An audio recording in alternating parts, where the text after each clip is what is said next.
sebagai suatu pembungkaman khususnya terhadap MKC supaya masyarakat bisa berhati-hati, atau ini MKC juga sebagai suatu contoh, itu yang saya takutkan, Pak.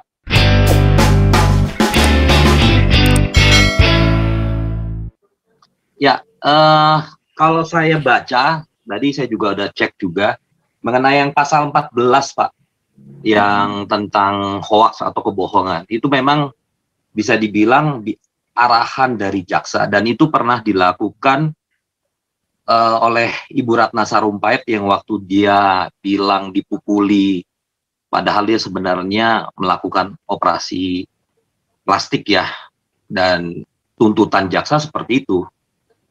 Tuntutan jaksa, dia menuntut 6 tahun atas pasal 14 Undang-Undang tahun 46 itu, tapi hakim mengabulkan 2 tahun, dan Ibu Ratna Sarumpait banding, tetap hakim banding tetap memutuskan memvonis 2 tahun tanpa menaikkan masa tahanannya, dan setelah itu dia tidak kasasi. Jadi kalau saya lihat, apakah bisa jaksa atau penyidik melakukan atau mengenakan pasal tersebut, itu sudah terjadi terhadap Ibu Ratna Sarumpait. Dan memang betul, ancaman hukumannya 10 tahun, betul itu sekali, Pak. Itu yang tadi pengen saya sampaikan. Apakah bisa dikenakan? Ya itulah kewenangan penyidik atau kewenangan jaksa atau arahan dari jaksa. Mungkin apakah ini sebagai suatu sebagai suatu pembungkaman khususnya terhadap MKC supaya masyarakat bisa berhati-hati, atau ini MKC juga sebagai suatu contoh, itu yang saya takutkan, Pak. Sementara pengacaranya ini kalau saya lihat ya nggak maksimal lah, saya bilang nggak maksimal.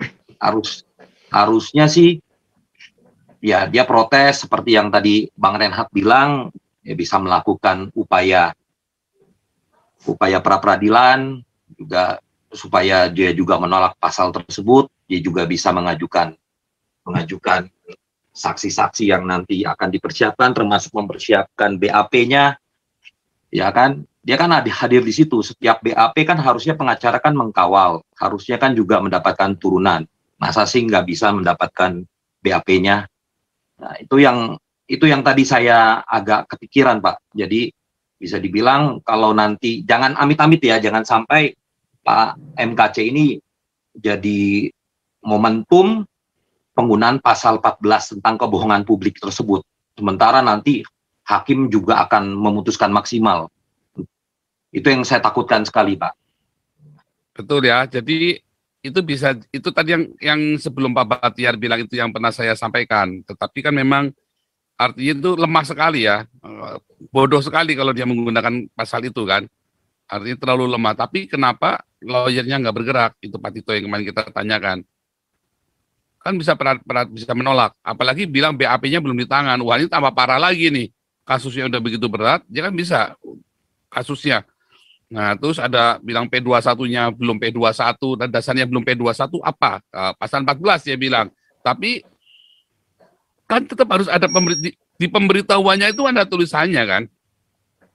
Pasal 14 harusnya, teorinya kan, perpanjangan hukuman karena dikenakan ini. Kan ada alasan perpanjangan hukuman itu kan pasti disebutkan. Nggak mungkin enggak. Nah, tapi kalau dia bilang diduga itu menggunakan pasal 14 lah, itu kan tambah repot lagi. Jadinya lalu pemberitahuan perpanjangan hukumannya itu apa dasarnya? Yeah. Harusnya kan pasal 14 ditulis di situ. Yeah. Baru jelas ini KC dikenakan pasal 14. Ngomongnya mantap. KC diduga melakukan pelanggaran pasal 14. Makanya hukumnya diperpanjang. Penahanannya, penyidikan diperpanjang. Nah, itu kan teorinya kan begitu, teorinya balik lagi. Kalau enggak berarti kan salah. Itu Pak Tito yang dimaksud, Pak Tito. Iya, Pak. Setuju, Pak. Hanya saja ada memang yang aneh, dalam praktek ada yang miss kan? Iya, betul. Ada yang miss. Itu missnya kita bertanya-tanya missnya apa? Itu harusnya pengacara bisa lihat lah ya, dalam BAP kan udah jelas tertuliskan itu. Jadi dan dia juga bisa sangat leluasa untuk berkoordinasi juga dengan jaksa penuntut umum, ya kan, dia bisa langsung tahu kan ini arahnya kemana. Sebagai pengacara seharusnya dia selalu memprotek atau mengkawal baik pasal-pasal yang dikenakan, termasuk proses atas penahanan yang Pak MKC alami. Seperti itu Pak. Jadi sayang sekali memang kok kita dibuat jadi apa ya, kayak labirin aja, selalu ada teka-teki terus nih. Kayaknya malah menjadi ya kita yang dibuat pusing lah. Sementara Pak, kita sayang dan bisa dibilang cinta lah dengan Pak MKC ini kan. Seperti itu. Tapi kalau saya nggak mau pusing Pak, saya menikmati aja Pak. Selama viewernya di atas 2.500. Biarin aja Pak. Artinya gini loh Pak. Artinya kita pragmatis aja, ya.